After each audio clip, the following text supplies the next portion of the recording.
Boa tarde, pessoal. Estamos entrando online agora para essa super live de hoje com o professor Fred Gigier. Estou fixando a temática da live aqui para que a gente possa começar, né? O pessoal está chegando agora. Boa tarde a todos. Deixa eu já adicionar o professor Fred para a gente poder começar a nossa live. Pessoal, porque essa vai ser uma super live de hoje com o professor Fred Gigier. Estou esperando vocês irem chegando, ficando online. Professor Fred, boa tarde. Boa tarde, minha cara. Tudo bem, professor? Primeiramente, eu queria Tudo ótimo. agradecer pela equipe, tanto do Homem Direito quanto do Direito News, a sua presença aqui hoje, para a gente debater um tema extremamente importante, que é a questão do agravo de instrumento e a taxa de atividade mitigada. Professor, o senhor é uma pessoa que dispensa apresentações. Eu vou só pedir para o pessoal que está nos assistindo e deixando aqui as mensagens com suas dúvidas. Eu fixei o Instagram do professor Fred Gigier aqui embaixo, para que vocês que não o sigam começarem a seguir, porque ele faz posts bastante interessantes. E, professor, eu vou deixar as mensagens abertas para o pessoal ir dando oi, falando da localidade onde estão falando, porque nós temos pessoas aqui do Brasil inteiro hoje, tá bom? Beleza, maravilha. Eu vi que são 925 mil pessoas, né, 925 acompanhando mil você. pessoas. E muito Incrível. possivelmente na nossa live aqui, durante a nossa live, vai entrando muita gente saindo, umas 5 mil pessoas devem nos assistir e depois a gente vai salvar a nossa live no feed para mais umas 10 mil pessoas nos assistir, terem a oportunidade de ouvir o senhor falar. Professor, Maravilha. eu queria que a gente começasse o nosso debate sobre a questão do agravo de instrumento e a taxa de atividade mitigada. Eu sei que você foi um dos processualistas que presidiu, né, a comissão de processualistas na Câmara dos Deputados, né, na elaboração do novo código. E eu queria que você comentasse as discussões que tiveram sobre esse artigo 1015, esse rol taxativo ou não, teve divergência com a questão do Senado, vocês perceberam que existia uma certa tecnia, que essa restrição poderia trazer problemas futuros? Sim, vamos lá. Vamos contar um pouco dessa história. É, a recorribilidade das decisões interlocutórias é um tema muito caro. É um tema clássico muito caro para o pensamento brasileiro. Veja que no Código 39, esse recuo do Código 39 vai ser importante para você entender. No Código 39, havia dois agravos. Havia o agravo de petição e o agravo, e o agravo nos autos do processo. Que é o que seria o agravo retido. E você tinha as hipóteses de cabimento do agravo de petição e você tinha o agravo nos autos do processo, que seria o agravo retido. Mesma coisa, o rol de hipóteses. O que é que acontecia nessa legislação, nessa época? Ela copiava, ela seguia um padrão das ordenações do Reino de Portugal, portanto, uma coisa do século XVII. Era um tipo de raciocínio sobre o sistema recursal, de você criar essas hipóteses típicas, e o Código 39 adotou isso. Veja que é semelhante ao Código de Processo Penal. Veja que o Código de Processo Penal é da mesma época, né, 41, segue o mesmo padrão do CPC 39. E isso gerou muito problema. Era muito problema na prática do CPC 39, a ponto de, no Código de 73, o legislador ter dito assim, vamos acabar com isso, vamos simplificar. Decisão interlocutória, vai ser ou agravo retido ou agravo de instrumento. E a pessoa podia optar se estava com agravo retido ou com agravo de instrumento. Mais 20 anos depois, em 95, se percebeu, se concluiu que essa facilidade de entrar com agravo de instrumento estava tumultuando muito os tribunais. E aí, o que é que acontece? Volta ao passado. Então, vamos restringir o agravo de instrumento. Aí teve a reforma em 95 e depois uma reforma em 2001, restringindo o agravo de instrumento para situações de urgência, basicamente de urgência, ou outras hipóteses típicas, aumentando o agravo retido. E aí a doutrina reclamava muito disso. Não, temos que diminuir o agravo de instrumento, porque o agravo de instrumento fica entulhando os tribunais. É preciso estabelecer que o agravo de instrumento tem que ser para algumas hipóteses só. E uma das principais processualistas que defendia essa ideia era a professora Tereza Ruda Alvim, inclusive minha orientadora do doutorado. A tese de doutorado dela é sobre agravos. É uma tese sobre agravos. E ela sempre defendeu a ideia de que os agravos de instrumento deveriam, o agravo de instrumento deveria ser restrito a algumas hipóteses. Como ela, professora Tereza, ela foi a relatora do anteprojeto de CPC, antes de começar a tramitar o anteprojeto de CPC, teve uma comissão de juristas, e ela foi a relatora. O projeto de CPC já nasceu com essa ideia. A ideia de que o agravo de instrumento deveria ser para hipóteses específicas, e o que não fosse dentro daquelas hipóteses específicas, você recorreria pela apelação. Então, essa ideia é uma ideia que já nasceu, já vem do código desde do anteprojeto do código. Você tem uma ideia. Aí passou pelo Senado, no Senado foi feito algum tipo de ajuste, mas não muito, porque esse lugar era como se fosse um lugar sagrado do projeto, você não podia mexer nele, não podia tocar nele. Quando foi para a Câmara, e aí a gente entrou na Câmara, eu atuei na Câmara dos Deputados, e coordenei lá os trabalhos dos juristas na Câmara dos Deputados. O que é que a gente fez? Para não mexer na ideia, que é uma ideia sagrada do código, a gente ampliou o rol. A Câmara fez um rol muito grande. A ideia da Câmara é a seguinte: todas as decisões, todas as situações que mereçam uma revisão imediata, ou seja, que não possam esperar o recurso contra a sentença, deveriam constar ali. A gente fez um artigo, o atual 1015, se vocês depois forem ver a elaboração do código, vão perceber que o atual 1015, quando saiu da Câmara, tinha 20 incisos. 20 incisos. Só para perceber a história.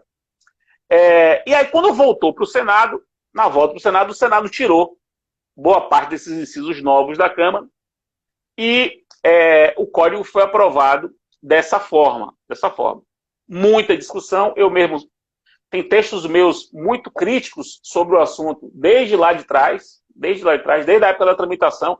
Cheguei a escrever sobre o assunto, tentei corrigir isso, mas realmente isso era um ponto muito sagrado e o código foi aprovado assim. Mas eu queria, Isabela, deixar claro o seguinte: pouca gente percebe isso.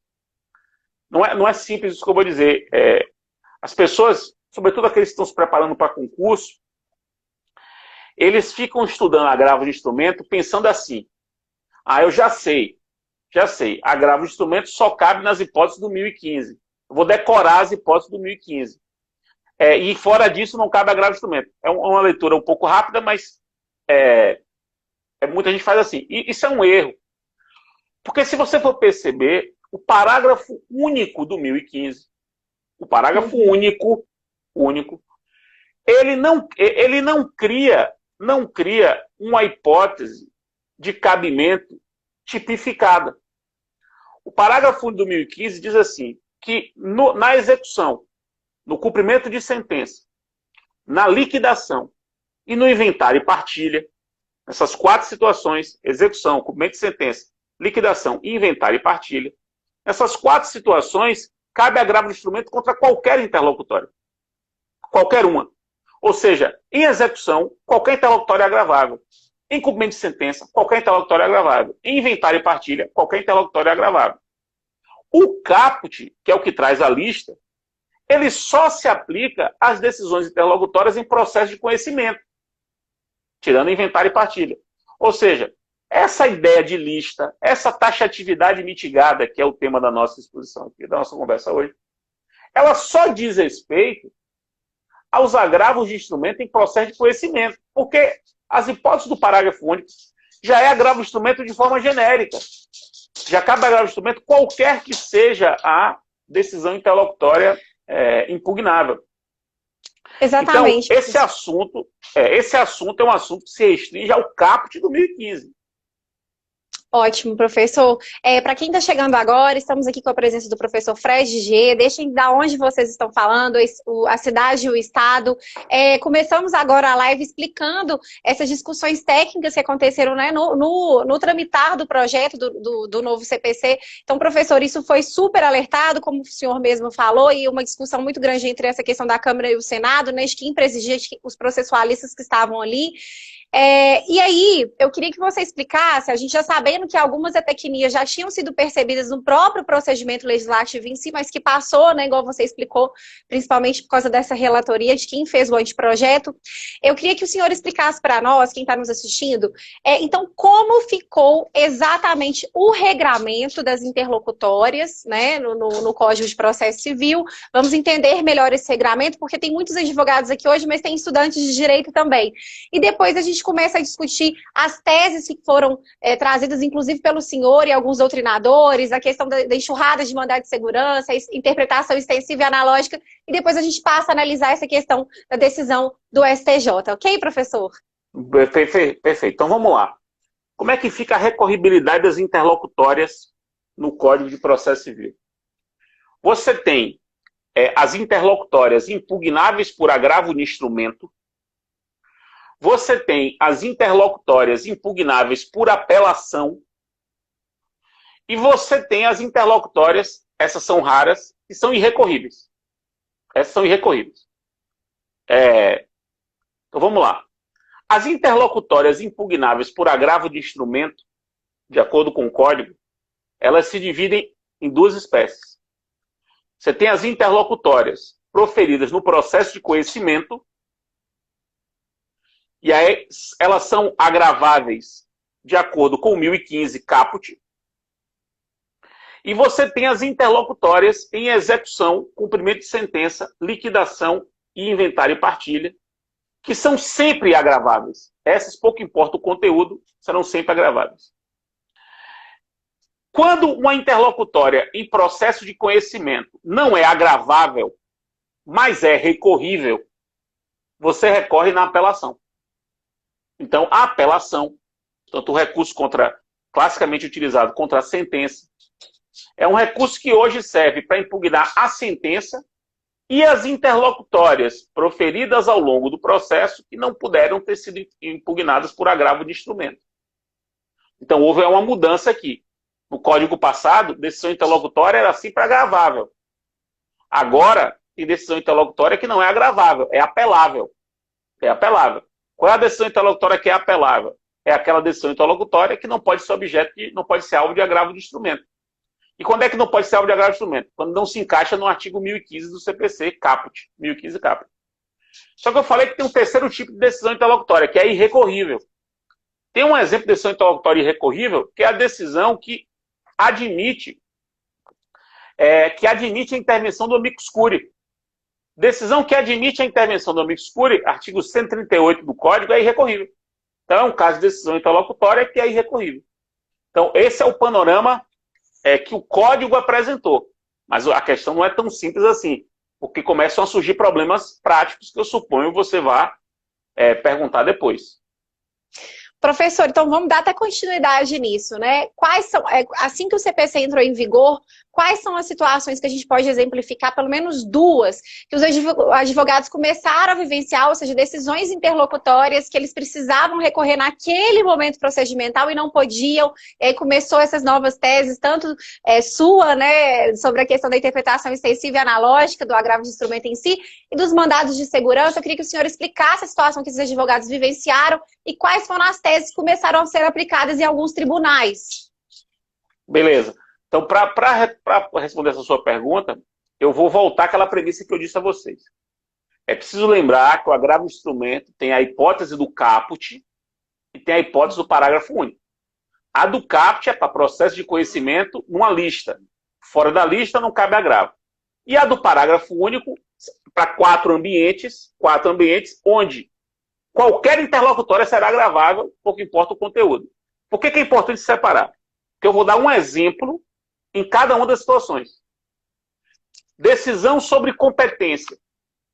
O juiz declina a sua competência para um outro juízo. Você vai para o artigo 1015 caput e não encontra a previsão. Não encontra. E veja que é uma decisão que, se não for impugnada imediatamente, não tem sentido impugnar depois. Então, por exemplo, se um juiz federal declina a causa para a Justiça do Trabalho, por exemplo, se você não puder impugnar naquele momento, quando chegar na Justiça do Trabalho, você não vai poder impugnar nunca mais. Porque lá na Justiça do Trabalho, o recurso contra a sentença não, o recurso contra a sentença levaria uma decisão de um juiz federal para ser examinada pelo TRT? Como é que o TRT poderia rever uma decisão de um juiz federal? Então, esse recurso seria um recurso inútil. E um outro exemplo tem a ver com as decisões interlocutórias em falência. Decisão interlocutória em falência, o que é que você precisa entender? Falência é um procedimento concursal. É um procedimento concursal. Falência e recuperação judicial. São procedimentos concursais. Não há como você prever o final de um procedimento concursal. Como não há como você prever um final de um procedimento concursal, não é possível falar que as decisões interlocutórias em procedimentos concursais somente vão poder ser impugnadas numa apelação que a gente não sabe nem quando vai vir, se é que vai vir. Se é que vai vir. Então, o que as pessoas disseram? Não, falência e recuperação judicial tem que ser ambientes tratados da mesma forma daqueles ambientes do parágrafo único do 1015. Ou seja, onde se lê execução, cumprimento de sentença, liquidação, inventário e partilha, acrescente-se também falência. Então são esses dois problemas já de cara. Foi por isso que, já em 2015, março de 2015, o código foi aprovado no Senado em dezembro de 2014. E ficou esses 3 meses aí, janeiro, fevereiro e março de 2015, para Dilma examinar e sancionar. Nesses 3 meses, eu e o professor Leonardo Cunha, nós desenvolvemos uma ideia e conseguimos publicar essa ideia em março de 2015, no mesmo mês da sanção do código, de que, embora o rol do 1015 caput seja um rol taxativo, ele traz hipóteses taxativas de cabimento do agravo de instrumento em processo de conhecimento, a taxatividade não impediria uma interpretação analógica. Ou seja, se nós encontrássemos determinadas decisões interlocutórias que, embora não estivessem no rol do 1015, elas tenham a mesma ratio das que estão do 1015, elas deveriam ser impugnáveis também. Exemplo, decisão sobre competência. Exemplo, decisão que não homologa um negócio processual. A gente deu esses 2 exemplos.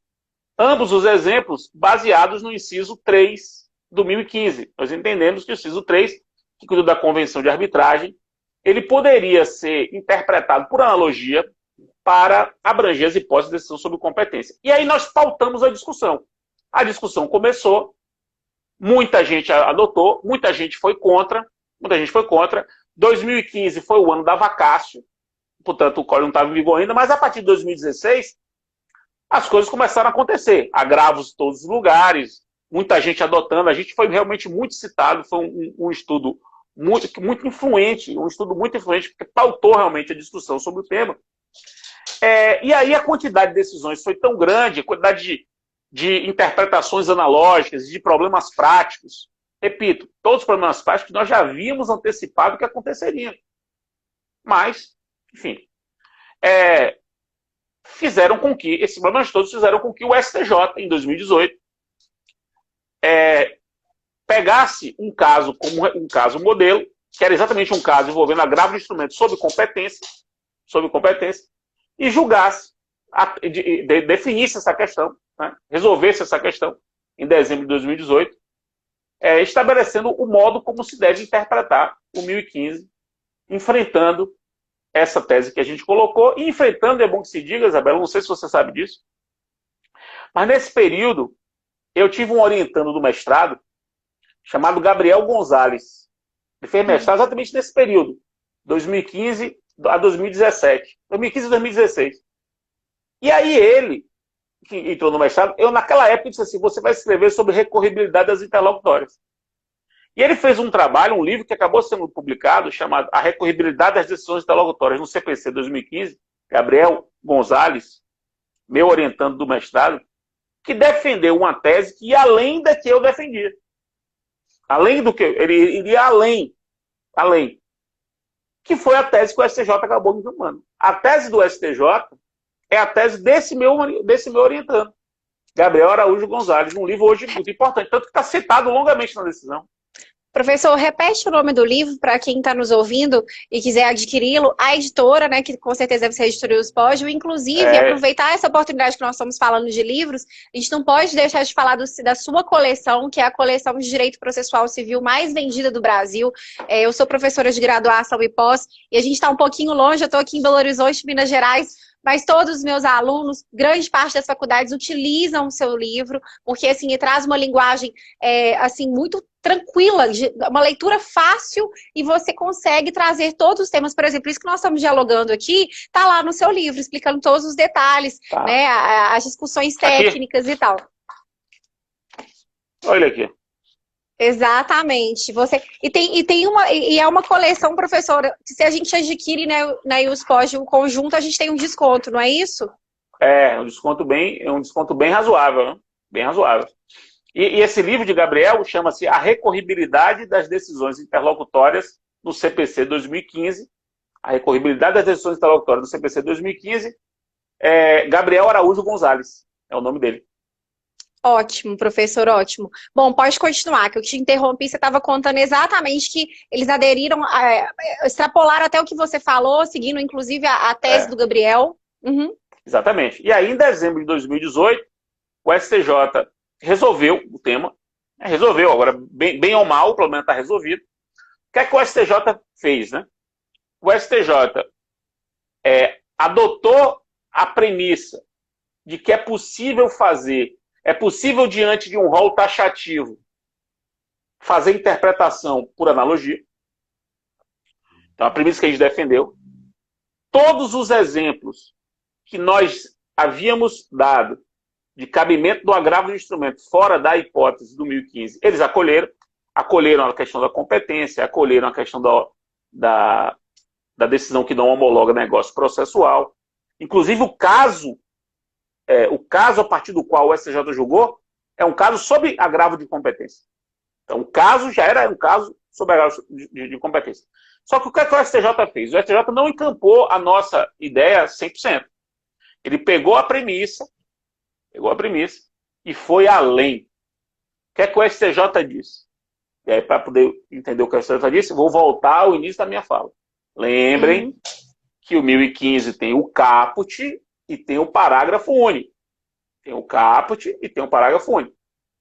O parágrafo único, se lembra que eu disse, são 4 casos em que o legislador reconhece que qualquer interlocutória naquele contexto tem que ser impugnado por agravo de instrumento. Por quê? Porque qual é a ratio do parágrafo único do 1015?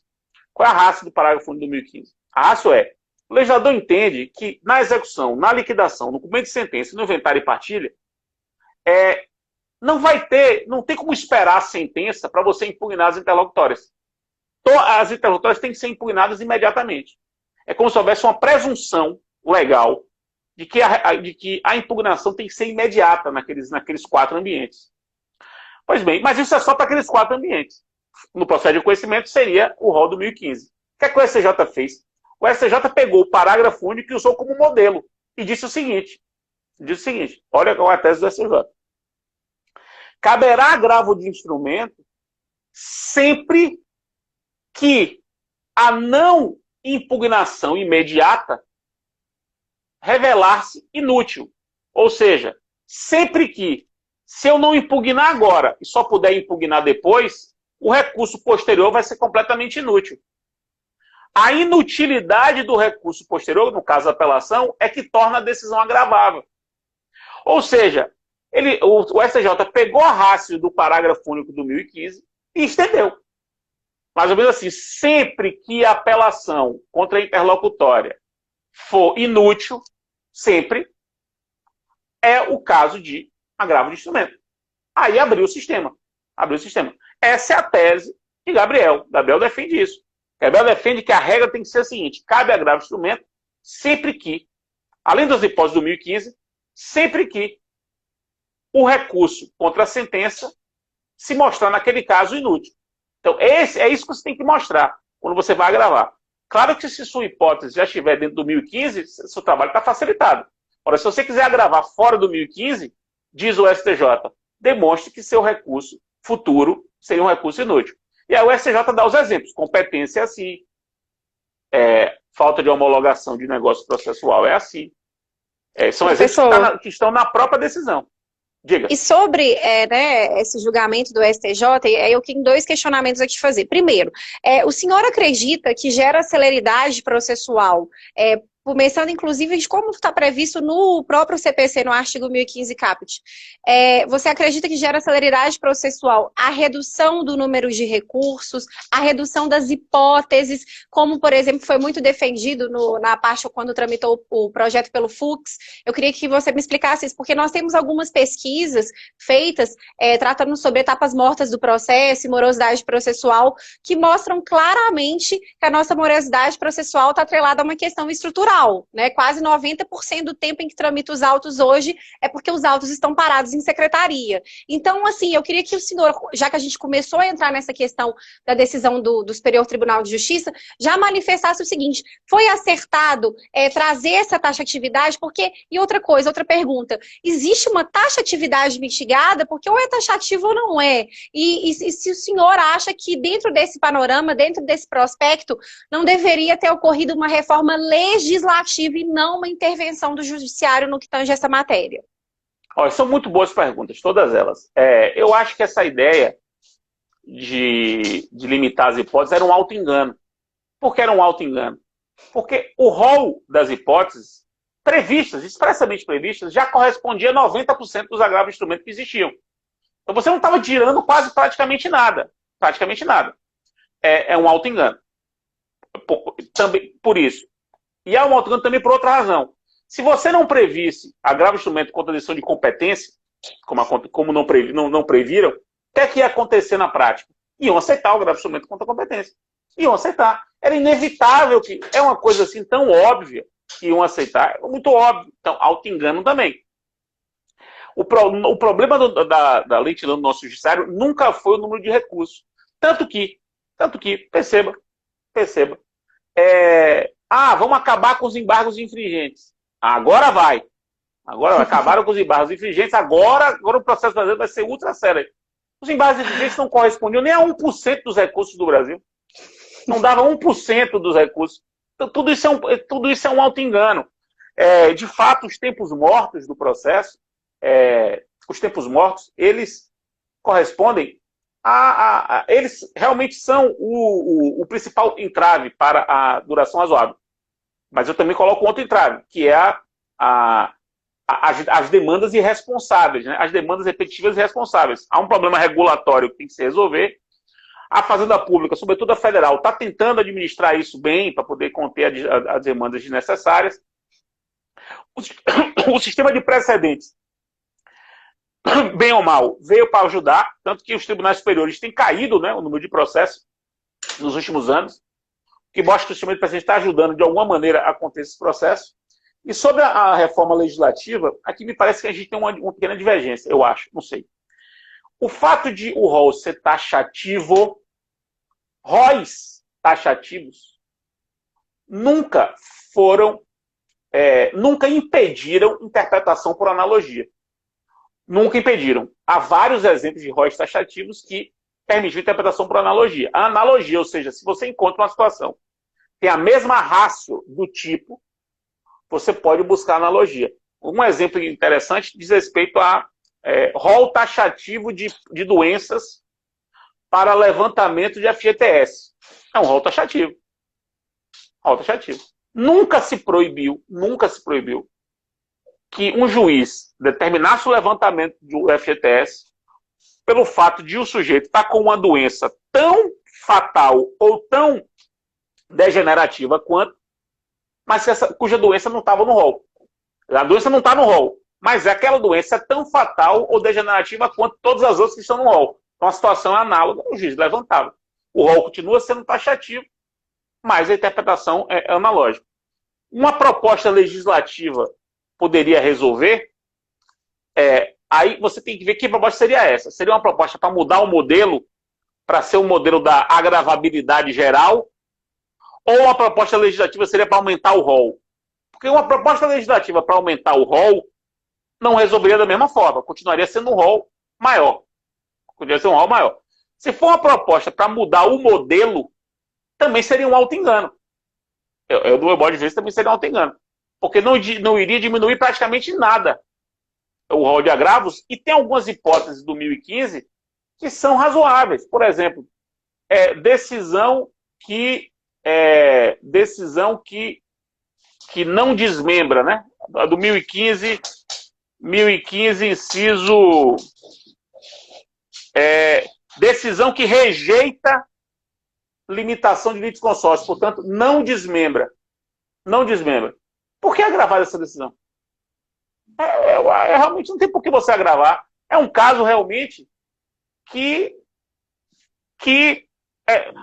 na verdade, decisão que desmembra, né? Porque decisão que rejeita pedir limitação do litisconsórcio, ela é agravável. A que desmembra não é agravável.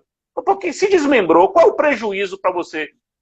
Por que agravar naquele momento para poder botar todo mundo junto para litigar? Então, não é absurdo que você limite algumas hipóteses de agravo.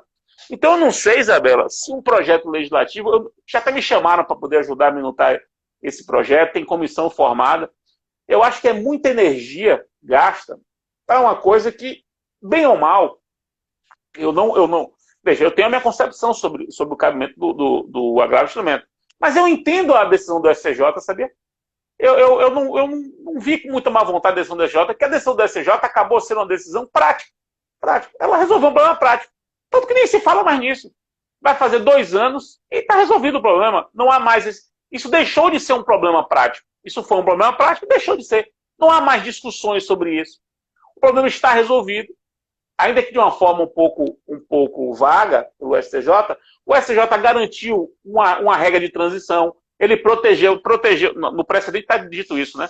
Se você não agravou porque não estava na lista, você não tem prejuízo, você vai poder apelar. Então, ele evita a preclusão porque você confiou na lista. Então, o STJ deu uma decisão prática. Decisão prática. Pode não ter muita substância ou não ter uma substância teórica para essa solução bem criativa, mas é preciso reconhecer que o problema foi resolvido. E foi resolvido com alguma rapidez. 2 anos e meio de vigência do Código.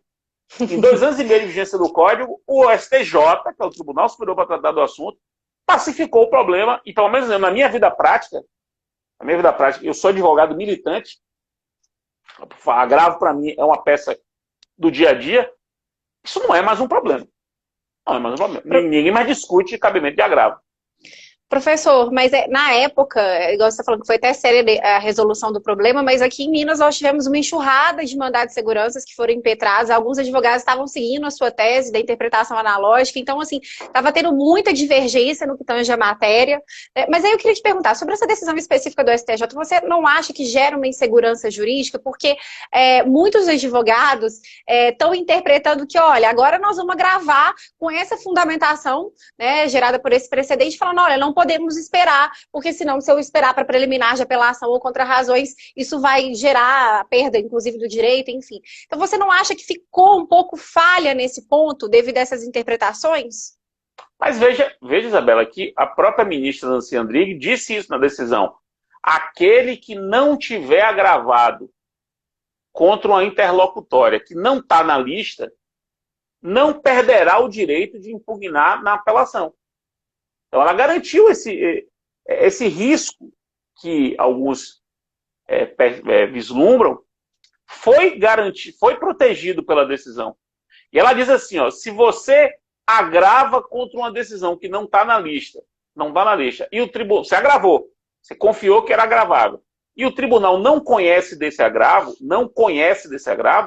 você não vai poder, ou você está com o seu direito preservado e vai poder apelar depois. Então, quer porque você não agravou, porque confiou na lista, quer porque você agravou, confiando na decisão do STJ, e o tribunal não conheceu, seu direito de recorrer está preservado lá no final da mesma forma. Então, eu entendo essa preocupação, só que agora, entre 2016 e 2018, era uma confusão reinante no país. Cada um fazia uma coisa, mandado de segurança, agrava, não agrava, enfim. Era uma confusão. Mas será que em 2019... quando essa decisão já estava valendo, e agora, nesses meses de 2020, esse problema existe mais? É uma coisa que temos que pesquisar para ver. A minha impressão é de que esse problema já passou, já foi resolvido, vamos agora para os outros problemas. Entendi, professor. Eu tirei os comentários um pouco, que o pessoal está querendo visualizar o senhor melhor e os comentários ficam atrapalhando. Pessoal, a gente Eu não tá sou vendo. uma pessoa com feições muito agradáveis, né? Não sei se Que o pessoal isso, quer me ver. professor. Que isso, professor. Professor, então, eu tive. Você sabe que eu fui orientanda, né, do professor Gerli Nunes, na PUC Minas, no mestrado. E aí ele me convidou, eu estive junto com ele, participando do Fórum do Processualistas. Eu estive em vários, e foi nesse fórum Que que eu tive a bom. oportunidade de conhecê-lo e ver como é que vocês fazem esses debates horizontais. Eu queria que você falasse um pouquinho sobre esse assunto, porque está havendo, né, no meio acadêmico um certo preconceito com enunciados interpretativos, porque, infelizmente, por exemplo, aqui em Minas Gerais, as pessoas têm entendido enunciados interpretativos como normas, sabe? Aplicando no julgamento, esquecendo os princípios e regras e achando que enunciado interpretativo é mais importante. Mas eu queria até que você comentasse, porque eu posso, assim, confessar para você que depois que vieram os enunciados interpretativos, que são, né, vem de uma unanimidade no Fórum dos Processualistas, alguns magistrados, principalmente aqui em Minas, começaram a fazer enunciados interpretativos que são aprovados de forma não unânime e tem virado lei. Então, eu queria até que o senhor comentasse sobre esse fórum para o pessoal conhecer melhor esse projeto, que é um projeto excelente, que tem orientado, inclusive, vários códigos que a gente tem adquirido, algumas interpretações interessantes, e aí a gente volta na temática do agravo. Tá bom, perfeito. O Fórum Permanente de Processualistas é um evento informal, né, que nasceu como uma reunião de processualistas do Brasil todo, em 2013, veja, em 2013, para debater o então projeto de CPC. E a ideia, foi uma ideia minha, foi eu que montei isso, a ideia era a seguinte: a ideia era fazer com que o código já nascesse com um nivelamento de conhecimento.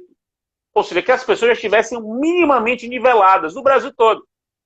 Determinados assuntos, evidentemente as divergências continuarão existindo sempre, mas alguns assuntos você conseguisse nivelar. Todo mundo soubesse que era precedente, todo mundo soubesse que era casos repetitivos, todo mundo soubesse que era negócios processuais, todo mundo soubesse que era saneamento compartilhado. Ou seja, os assuntos novos do código, você pudesse fazer com que as pessoas, no diálogo, se nivelassem e se estabelecessem pautas mínimas de consenso.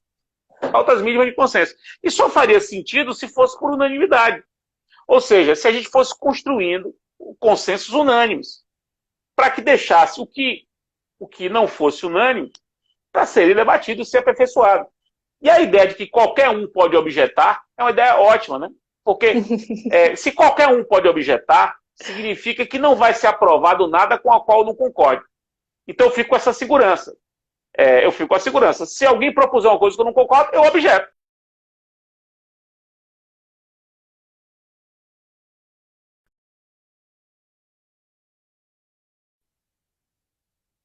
Travou, não foi?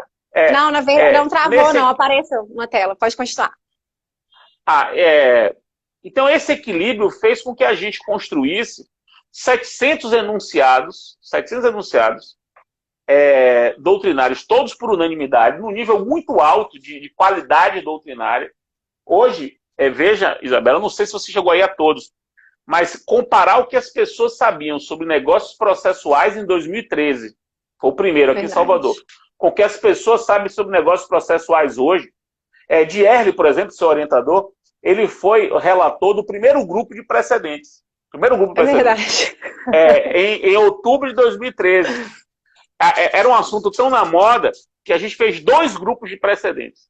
Era Dierle em um e Ronaldo Kramer no outro. Tá? A quantidade de gente que queria estudar.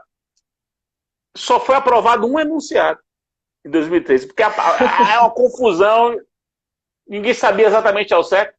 Hoje, você vai pegar o rol de enunciados do FPPC sobre precedentes, é um negócio de um nível altíssimo. Deve ter uns 50 enunciados sobre precedentes.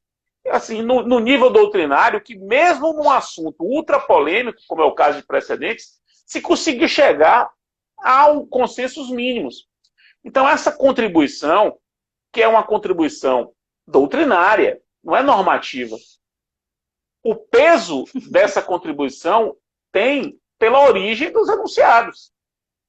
Estamos aí falando de enunciados com 400 pessoas deliberando. Todos os processualistas do Brasil, dos mais diversos cantos, só aprova por unanimidade. Portanto, o compliance da produção desses enunciados é um compliance muito rigoroso. Muito rigoroso. Professor, deixa eu fazer uma ressalva. Diga. Só fazer uma ressalva, porque você concentra no mesmo evento todas as escolas de processo, né? Aqui é de Minas, em São Paulo, Espírito Santo, a da Bahia. E a gente tem muita divergência na própria teoria do processo em si, né? Por exemplo, aqui a gente já dá o modelo constitucional de processo, outras são instrumentalistas. Então, para você ver o quanto que é qualitativo, né? Esses enunciados são qualitativos, porque assim, tem que vir dessa divergência e achar uma unanimidade no que tange essas matérias, principalmente as mais polêmicas. Né? Claro, e veja que tem muita divergência, tem muito enunciado objetado, né? E a tendência é que haja uma diminuição dos enunciados, é evidente, como aconteceu, porque as pautas consensuais vão acabando, e aí, nos últimos fóruns, o número de enunciados aprovados foi bem menor. Mas é o interessante, isso vai ficar para a história. Como houve um nivelamento, como há uma pauta hoje muito básica, né? As discussões sobre o processo brasileiro partem já de um lastro teórico muito bom, né? Muito bom, realmente. E os enunciados do fórum têm sido muito citados, né? Inclusive o STJ já citou. No Brasil todo. A doutrina encampa muito, né? A doutrina, os livros todos mencionam. Por quê? Porque o fórum vai mostrando o pensamento consolidado, o pensamento aceito. Porque minimamente são 200 pessoas aceitando ali, né? Minimamente. Excelente. É como se você estivesse citando 200 doutrinadores, 300 doutrinadores. Professor, para quem está nos assistindo aqui, porque tem advogados e estudantes de direito, se eles quisessem ter acesso aos últimos enunciados, né? Como eu participei, eu recebi os livrinhos, né? Com os enunciados e tal. Eu não estive em todos, mas estive no de Curitiba, que foi excelente, estive no de São Paulo, foram excelentes. E é uma oportunidade enorme de network, conhecer grandes processualistas, ter uma interlocução. Então, assim, é uma grande oportunidade de convidar todos que possam participar do Próximos, que eu acho que é uma oportunidade imperdível. E aí, se eu sou estudante de direito e quero ter acesso aos enunciados, como é que eu faço? Tá tudo na rede, né? Se você for no academia.edu, que é uma rede social de acadêmicos, no meu perfil do academia.edu tem uma aba lá que é enunciados do FPPC. E aí você pega a Carta de Brasília. A Carta de Brasília é a última edição dos enunciados. É a edição mais atual dos enunciados. Então procura lá, Carta de Brasília, Fórum Permanente de Processadores Civis, Carta de Brasília, que aparece logo isso na rede. O desse ano a gente teve que cancelar. O desse ano seria dia 20 de março. Você imagina a confusão, né? 20 de março. Quando chegou 12 de março, era uma quinta-feira, a gente teve que cancelar porque percebeu que o Brasil ia entrar nessa confusão toda. E aí foi a melhor decisão que a gente tomou, né? Foi a melhor decisão que a gente tomou, porque a gente foi o primeiro evento a cancelar logo. Mesmo com 8 dias de antecedência, cancelamos. E agora vamos esperar como é que as coisas vão acontecer, né? Se esse ano vai ter. Não sei se a gente vai conseguir esse ano ter mais, né? Não sei. As coisas estão caminhando de uma maneira que é difícil imaginar 400 pessoas no mesmo ambiente, né? Isso vai ter tudo que ser repensado. O fórum não vai morrer. Evidentemente, porque o fórum é um fórum permanente, é um organismo vivo de debate, é uma instância de debate, de reflexão, de encontro, de ver as pessoas, né? De aprender junto, mas a gente vai ter que pensar qual é o modelo disso, e vai ser em Brasília de todo modo, né? Vai ser em Brasília de todo modo. E perguntaram aqui se minha coleção desse ano já foi editada, já assim, até aqui ela. Olha aqui, ó. Verdade, eu tenho aqui também. Pessoal, olha só, deixa eu falar com vocês. Eu deixei fixado aqui o Instagram do professor Fred Dier. Com certeza, a maioria das pessoas que estão nos assistindo já o seguem, mas como essa live vai ser assistida depois por muitas pessoas, estou avisando, porque aí vocês o seguem, porque ele fala sempre quando tem uma promoção dos livros, né, professor? Você sempre menciona lá os projetos que você participa, a questão dos seus livros, então vocês vão seguindo ele lá, que vocês vão acompanhando. Professor, tem as minhas aulas também, né? Tem as suas aulas, Suas aulas, exatamente. Professor, voltando então na temática, a gente ainda tem uns 15 minutos, 20 minutos da nossa live, na temática nossa do agravo de instrumento. Antes de findar essa parte dos enunciados, eu só tinha iniciado esse assunto para lembrar que aqui em Minas a gente está tendo uma aplicação muito grande de enunciados interpretativos feitos pelos magistrados. E, professor, a gente teve acesso a alguns vídeos de como esses enunciados foram feitos. Não é por unanimidade, às vezes fica assim, 60%, 40% de votação contrária. E esses enunciados, muitos deles têm sido considerados contra-leges, muitos deles tentam tirar a força normativa do artigo 489, parágrafo 1º, fundamentação das decisões, do artigo 10, das normas fundamentais. Então, assim, a ideia dos enunciados foi muito boa quando nasceu no Fórum dos Processualistas. O problema é a força que está se dando para enunciados que não são feitos de uma forma tão democrática e têm sido utilizadas com mais valor do que se fosse uma norma, né? Que se fosse um princípio ou uma regra. Então, é essa crítica que eu queria trazer aqui para a nossa live relacionada a esse tema. Isso aí, né? Eu não tenho como negar, né? Isso acontece. É triste, mas a gente não pode impedir as pessoas de se reunirem e manifestarem as suas ideias, né? Faz parte do jogo e as pessoas se reúnem e consolidam suas ideias. Isso é uma doutrina. Uma doutrina feita por juízes, ora feita por promotores, ora feita por advogados, ora feita em uma instância plural e aberta, como é o caso do fórum. Enfim, que as pessoas deem a essa doutrina o valor que a doutrina merece. É a mesma coisa, imagina, veja, a minha geração foi uma geração que multiplicou por, sei lá, 10 o número de doutrinadores do Brasil. A doutrina do Brasil era uma doutrina com pouca gente. Você lia poucas pessoas, porque eram poucos que escreviam, que produziam. Aí vem minha geração e multiplica por 10. Agora, a geração, eu não sei se você é um pouco mais nova do que eu, mas a geração de vocês, eu estou pressupondo que você seja mais nova do que eu, multiplicou por 200. Hoje qualquer pessoa escreve. Qualquer pessoa escreve. Eu vejo isso, acompanho, né? Você tem aí, de processo civil, sei lá, 70 cursos, entre cursos manuais, livros didáticos, sistematizados, cursos completos, manuais, enfim, 70, 80. Imaginar que na minha época eram 4.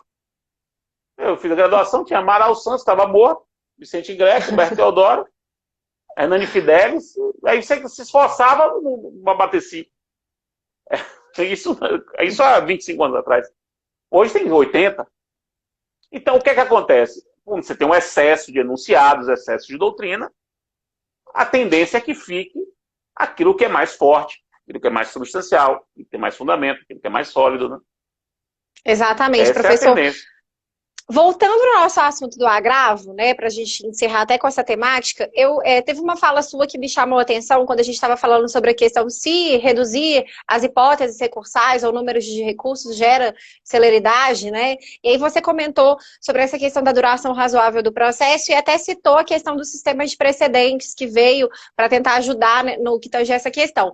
Eu queria, então, só aproveitar essa oportunidade que a gente está online aqui, né, com você, para que você me fale qual que é a sua opinião sobre o sistema de precedentes, depois que nós tivemos diversas alterações trazidas pela Lei 13.256, que alterou vários artigos, desde o artigo 1030, 1042, a questão dos recursos especiais, recursos repetitivos.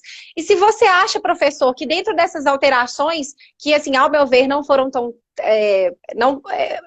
quebraram um pouco o sistema de precedentes, mas é uma opinião pessoal. Eu queria saber com o senhor se você acha que hoje é possível conseguir fazer a superação de um precedente, já que a gente não consegue mais fazer o agravo do artigo 1042 para destrancar recurso especial extraordinário. Aproveitar a oportunidade que você está ao vivo aqui para ouvir sua opinião sobre essa matéria, que é uma das matérias mais debatidas atualmente.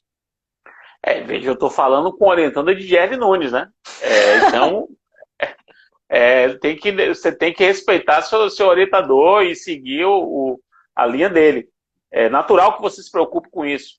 Veja, realmente a Lei 13.256 ela piorou muito o sistema. E a questão da superação pelos tribunais superiores fica muito dificultada. Não tenho dúvida disso. Aí é uma questão de a gente tentar criar instrumentos para isso. Né? Eu e Gerli, eu não sei se você segue exatamente o que Gerli defende em relação ao 1030, a gente tem um pouco de pensamento diferente. Gerli, salvo engano, ele entende que, julgado o agravo interno do 1030, o presidente do tribunal ele negou o seguimento ao recurso especial, você entra com agravo interno, você poderia entrar novamente com um recurso especial, o mesmo recurso especial cujo segmento foi negado. Eu entendo um pouco diferente, acho que é possível construir a superação se o seu recurso extraordinário for um recurso extraordinário que já venha com a superação como fundamento.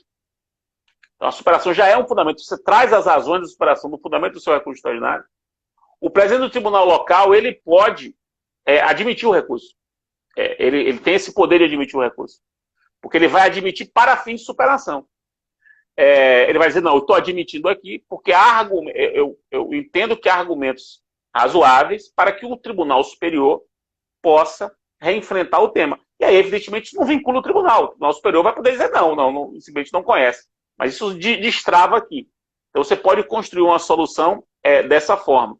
E acho também que a reclamação, embora o STJ tenha dificultado muito recentemente isso, a reclamação com base no parágrafo 5º, inciso 2, do 988, ela também pode servir como um instrumento de superação. Mas, de fato, o sistema foi montado para dificultar esse tipo de coisa. Para dificultar. Embora, eu faço um pequeno contraponto de ordem prática. Aí é de ordem prática. Uhum. Não é de ordem teórica. Se o Tribunal Superior quiser superar, ele vai superar. Ele vai superar. Ele vai admitir superar. A superação, isso não quer dizer que os precedentes não vão ser imutáveis. O Tribunal Superior vai superar. Ele pode, inclusive, apontar a fragilidade do precedente, fazer um signaling para apontar a fragilidade do precedente e meio que liberar a porteira para que os presidentes dos tribunais, ou os vice-presidentes dos tribunais, liberem o recurso. Isso pode ser feito pela técnica do julgamento alerta, né? O Tribunal Superior diz assim, olha, existe esse precedente, está enfraquecido, já aviso para que haja uma leniência um pouco com os recursos, de modo que se permita que o recurso suba para a gente poder rever o tema. Então, determinadas técnicas que já foram desenvolvidas no sistema de precedentes podem ser aplicadas para minimizar esse problema. Mas, de um modo geral, eu gosto dessa ideia de precedentes com hora marcada que o código fez. Não sei, eu não me lembro se Gerli é totalmente contra isso. Eu sei que Lênio não gosta.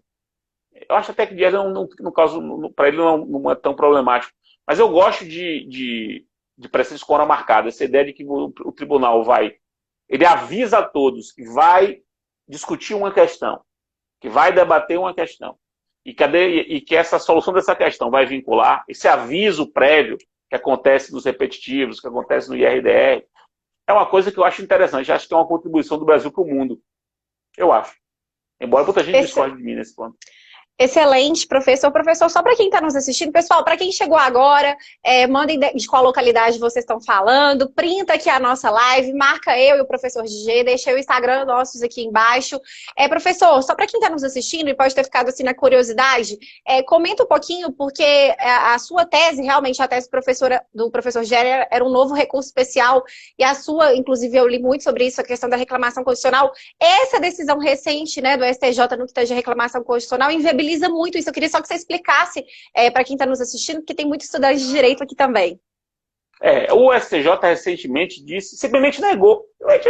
Enfim, o seu STJ simplesmente disse que o parágrafo 5º, inciso 2 do 988 não existe. O parágrafo 5º do inciso 2 do 988 expressamente diz que cabe reclamação contra a decisão que teria violado precedente em recurso repetitivo. Está dito isso na lei. O STJ disse que não cabe reclamação para fazer valer precedente repetitivo. É difícil até argumentar, porque é simplesmente contra a legem. É texto expresso do código que o STJ não aplicou. É difícil entender, é difícil. Para mim foi muito difícil. Entendi, professor. Agora me diga uma coisa, Isabela, uma curiosidade. Essa comunidade ama o direito, Comunidade com Sim, muita gente. O público sim. principal delas é de estudantes. Me Então, nós explica aí um temos pouquinho. a mesma equipe, né? Eu sou convidada a estar aqui fazendo essas lives. A mesma equipe do Amo Direito é do Direito News. E nós temos públicos diferentes. Aqui no Amo Direito, nós temos a gente tem muitos estudantes de direito. Temos pessoas que gostam da área jurídica, porque são muitos posts interessantes, então, às vezes, pessoas que são fora da área, mas seguem aqui o Instagram. E temos também advogados. Lá no Direito News, professor, nós temos mais um público mais de advogados mesmo, assim, sênior, pleno e tal. Inclusive, já faço até o convite para a gente desenvolver uma temática lá para o público do Direito News. O pessoal até que do Direito News está aqui, Eu cumprimentar o vi, Mark. eu vi. Cumprimentar o Marquinhos, o grande Marquinhos, que coordena aí os 2 Instagrams, e tá falando aqui que, deixa eu ver o que ele falou, está convidado para uma live conosco, acabou de convidá-lo para uma live lá no Direito Vai ser um News. prazer. Vai ser um prazer. Sim. Professor, nós temos 5 minutos para encerrar. Eu queria que você assim, transmitisse a sua mensagem final sobre essa matéria em si, do agravo de instrumento e o rol taxativo, apesar que você já até falou que, assim, professora Isabela, depois que já passou esse tempo, com essa decisão do STJ, as coisas estão mais estáveis, né, e tal, mas eu queria que você encerrasse para a gente essa temática e já aproveito para terminar minha fala, agradecê-lo por estar aqui hoje com a gente, né, disponibilizar seu tempo que é tão corrido. Nós vamos deixar a nossa live salva no feed para que mais pessoas tenham acesso a essa live. Agradeço imensamente. Eu sou uma pessoa assim que gosto muito do seu trabalho, porque sou processualista, né? Meu mestrado é em processo, leciono direito processual na faculdade de Napós. Então é um prazer estar com você aqui hoje nessa live, professor. Pô, Isabela, é muito bom saber que você aí de BH gosta do meu trabalho. Eu fico muito feliz com isso. Agradeço o fato de você indicar meus livros, conhecer minhas obras, citar. Estudar em BH é um foco muito forte de processo histórico, né? Histórico. A escola da PUC de Minas é uma escola histórica, né? Você tem processualistas muito conhecidos. O seu orientador é um grande, muito conhecido, um grande amigo meu. Enfim, saber que uma pessoa com mestrado, professor de processo, formado numa escola tão forte, se predispõe a dialogar com um simples professor da Bahia, para mim um motivo muito... Eu fico muito feliz com isso e fico muito satisfeito. Realmente, sobre o agravo, eu acho que a coisa se resolveu. Eu acho que esse problema foi um problema muito importante, dogmático, muito importante do início do Código. Talvez o mais importante, assim, o mais premente problema dogmático que o Código trouxe no início da sua vigência, o que era mais urgente. Mas o SJ cumpriu o seu papel e em 2 anos e meio ele conseguiu resolver o problema. Bem ou mal, o problema está resolvido. E é isso. É isso. Professor. Queria saber se você já chegou em algum momento assistir alguma aula comigo? Lá Sua? atrás, assim? Com certeza, com certeza, professor, você é um dos grandes professores, não só da academia em si, graduação, doutorado, mestrado, mas também de cursinho, né? Então, eu, por exemplo, quando o CPC estava no período de vacácio legis, é lógico, nessa época eu já estava fazendo mestrado e já tinha começado a lecionar, é lógico que eu adquiri o seu curso, que foi um dos cursos mais famosos do Brasil sobre o CPC. Eu acho que foi um curso muito bom para a gente ter um panorama sobre alguns regramentos específicos. E deixo claro aqui para quem está nos assistindo que o professor G é sempre muito humilde. No fórum eu já tive essa experiência, ele falou, essa sua fala aqui, que você é um dos grandes processualistas em nível nacional, os seus livros são os mais vendidos do Brasil. Então eu te agradeço muito de ter disponibilizado esse tempinho aqui para estar aqui hoje com o pessoal do Amo Direito, professor. Obrigado, conte comigo, minha cara, conte comigo. Obrigada, professor. Pessoal, vou ter que encerrar a nossa live devido ao tempo. Falta 1 minuto para cair a live. Professor, um grande abraço para você e esperamos o senhor no Direito News, ok? Tá bom, vamos marcar a data. Valeu. Vamos marcar. Abraço, pessoal. Se cuidem. Tchau. Um abraço.